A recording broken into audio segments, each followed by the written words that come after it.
ୟାଙ୍କ ସାଙ୍ଗ ଆସିଛନ୍ତି ଖବର ନ ଦେଇ ଫରମାଇଶ କୋରାପୁଟ ବୁଲାବୁଲି ଯୋଉଟା ପାଇଁ ଆମେ ସମସ୍ତେ ସବୁବେଳେ ରେଡି। ତେଣୁ ଏ ପ୍ରଚଣ୍ଡ ଖରାକୁ ଖାତିର ନ କରି ଯାଇ ପହଞ୍ଚିଲୁ ଆମେ ରାଣୀ ଡୁଡୁମା। କିନ୍ତୁ ସାଙ୍ଗମାନେ ମୁଁ ଗୋଟେ କଥା ବୁଝିପାରୁନି, ରାଣୀ ଡୁଡୁମାକୁ ରାଣୀ ଡୁଡୁମା କାହିଁ କୁହାହଉଛି, ରାଜା ଡୁଡୁମା କଣ ପାଇଁ ନୁହେଁ? ଆଉ ମୋ ମୁହଁରେ ଆପଣ ମାନେ ଦେଖୁଥିବା ଏଇ ହସ କିଛି ସମୟ ପରେ ଉଭେଇ ଗଲା। ବାପରେ, ଏମିତି ଖରାରେ କା ମୁହଁରୁ ହସ ବାହାରିବ? କିନ୍ତୁ ଯାହା କୁହ, ଝରଣାର ଏଇ କୁଳୁକୁଳୁ ଶବ୍ଦ ଶୁଣିଲା ପରେ ସବୁ କଷ୍ଟ କୁଆଡେ ହଜିଯିବ। ଆଉ ଏଇ ଦୁଇ ସାଙ୍ଗ ଏମିତି ଫଟୋ ଉଠାରେ ମାତିଥିଲେ ଯେ ମୁଁ ତାଙ୍କ ସାଙ୍ଗରେ ଆସିଛି ବୋଲି ବି ସେମାନଙ୍କର ମନେ ନଥିଲା। ଆଉ ସେଥିପାଇଁ ମୁଁ ନିଜେ ହିଁ ନିଜର ସବୁ ଭିଡିଓ ଆଉ ଫଟୋ କ୍ଲିକ୍ କରୁଥିଲି। ମୁଁ ବହୁତ ସାରା ଏନ୍ଜୟ କଲି, କାହିଁକି ନା ଝରଣା ତ ମୋ ଫେଭରେଟ। ତ ଏତିକି ବୁଲାବୁଲି କରି ଆମେ ସେଠୁ ବାହାରି ଗଲୁ, ଯାଇକି ପହଞ୍ଚିଲୁ ଗୋଟେ ସୁନ୍ଦର ଜାଗାରେ। ଆପଣ ମାନେ ତ ଆଗରୁ ମୋ ଭିଡିଓରେ ଏଇ ଜାଗାକୁ ଦେଖିଥିବେ, ତ କିଛି ନୂଆ ଜାଗା ନୁହଁ, କିନ୍ତୁ ହଁ ଯେତେଥର ବି ଆସେ ମତେ ୟାର ଆମ୍ବିଏନ୍ସ ବହୁତ ହି ଭଲ ଲାଗେ। ସତ କହିବି, ଖାଇବା ମିଳୁ କି ନ ମିଳୁ ଏସିରେ ବସିବା ଆମର ମେନ୍ ଇଣ୍ଟେନସନ ଥିଲା, ତ ଦୌଡ଼ିକି ଯାଇକି ଆଗ ଏସିରେ ବସିଗଲୁ। ଆଉ ମୋର କଣ ଅଛି, ମୋ ପାଇଁ ତ ପୁରା ରଜ, ଯିଏ ବି ବିଲ୍ ଦିଅନ୍ତୁ ନା କାହିଁକି, ମୁଁ ତ ପୁରା ଭରପେଟ ଖାଇକି ହିଁ ଯିବି ବୋଲି ଭାବିକି ଆସିଥିଲି। ଆଉ ବହୁତ କମ ସମୟ ଭିତରେ ଆସିକି ପହଞ୍ଚିଗଲା ଆମେ ଅର୍ଡର କରିଥିବା ସବୁ ଫୁଡ ଆଇଟମ। ଆପଣ ମାନେ ଲୁକ୍ ରୁ ହିଁ ଜାଣିପାରୁଥିବେ ସବୁ ଖାଇବାର ଟେଷ୍ଟ ବହୁତ ହି ବଢିଆ ଥିଲା।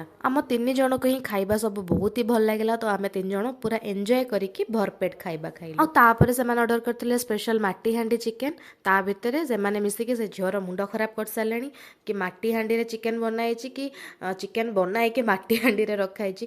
ତ ମୁଁ ସେ ସବୁ ଖାତିର ନ କରିକି ମୁଁ ମୋର ମସଲା କୋଲ୍ଡ ଡ୍ରିଙ୍କସ ଉପରେ ଫୋକସ କଲି। ଏମିତି କିଛି ଭାବରେ ଗୋଟେ ଶାନ୍ତି ଖାଇବା ସାରିକି ତାପରେ ଆମେ ଟପକିଲୁ ଯାଇକି ସପିଂ କରିବା। ଆଚ୍ଛା, ତ ଆପଣମାନଙ୍କ ପାଇଁ ଗୋଟେ ଟାସ୍କ, ଆପଣମାନେ ଯଦି ଜାଣିପାରୁଛନ୍ତି ଏଇଟା କୋଉ ଷ୍ଟୋର ତାହେଲେ ମତେ କମେଣ୍ଟରେ ଜଣେଇବେ। ଆମ୍ବିଏନ୍ସରୁ ତ ବହୁତ ଜଣ ଜାଣି ହିଁ ସାରିବେଣି, ଜଲ୍ଦି ଜଲ୍ଦି କମେଣ୍ଟ କରନ୍ତୁ। ତା ଭିତରେ ଆମେ ତିନି ଜଣ ମିଶିକି ବହୁତ ସାରା ସପିଂ କଲୁ।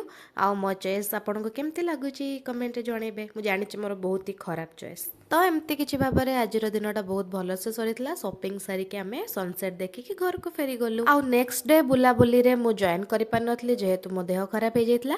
ତ ଏମାନେ ଦି ଜଣ ସାଙ୍ଗ ଯାଇଥିଲେ ଆଉ ମୋ ପାଇଁ ଫ୍ରେଶ ଫ୍ରେଶ ଷ୍ଟ୍ରବେରୀ ତୋଳିକି ଆଣିଥିଲେ। ଲୋକେସନ ଟା ବହୁତ ସୁନ୍ଦର ଦେଖାଯାଉଛି ନା? ଆଉ କେତେ ଶୀଘ୍ର ସମୟ ସରିଗଲା ଜଣା ହିଁ ପଡିଲାନି। ମିସ୍ ୟୁ, ଆଉ କେବେ ଆସିବୁନି, ଟାଟା।